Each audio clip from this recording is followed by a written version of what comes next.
சென்னைக்கு போனோனே நம்மளோட ஃபேவரைட் கோயில் எல்லாத்துக்கும் கிளம்பியாச்சு. அதில ஃபர்ஸ்ட்டு பார்த்தீங்கன்னா, பள்ளிக்கரணையில இருக்கிற ஸ்ரீ பஞ்சமி வாராகி அம்மன் கோயில். அவளுக்கு புடிச்சது அன்னைக்கு கரெக்ட்டா பஞ்சமிக்கு நான் போயிருந்தேன் வெள்ளிக்கிழமை பார்த்தீங்கன்னா, அரளிப்பூ, மாதுளப்பழத்தையும் குடுத்துட்டேன். இவ ரொம்ப ரொம்ப சக்தி வாய்ந்தவ. அவ்வளோ அழகா ராஜ கம்பீரமா நின்னுட்டு இருப்பா.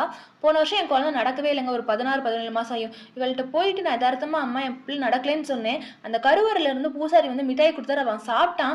அன்னைக்கு ராத்திரியே 8 மணிக்கு வீட்ல என் குழந்தை அம்மன் படத்துக்கு முன்னாடி நடந்துட்டான். ரொம்ப ரொம்ப சக்தி வாய்ந்தவங்க. அவ மனசார கேட்டோம்னா உடனே நிறைவேத்திருவாள். தாயுள்ளம் கொண்டவளுங்க நம்ம வாராகி அம்மா. அதுலேருந்தே அவளை ரொம்ப எனக்கு க்ளோஸ் டு ஹார்ட் வந்து வாராகி அம்மன். அதுலேருந்து நிறைய பஞ்சமி பூஜை எல்லாமே பண்ண ஆரம்பிச்சிட்டேன். சென்னைக்கு போயிட்டு அவங்கள மிஸ் பண்ணுவோமா? ஸோ ஃபஸ்ட்டு என் தாயான பஞ்சமி வாராகி அம்மன்கிட்ட போய் பார்த்துட்டேன். எனக்கு அவளை ரொம்ப ரொம்ப மிஸ் பண்ணுறேன் இங்கேருந்து. சரி இந்த வீடியோலாம் எடுத்துகிட்டு உங்ககிட்டயே ஷேர் பண்ணலாம். அடிக்கடி நானும் என் தாயை பார்த்துக்கலாம் தான் வந்திருக்கேன். என்னோட அடுத்த அம்மா வந்து வாராகி அம்மா தான். கண்டிப்பா உண்மையான மனசோட அவள்ட்ட வேண்டிக்கோங்க. எல்லாமே நடத்தி கொடுப்பாங்க. நல்லதே நடக்குங்க.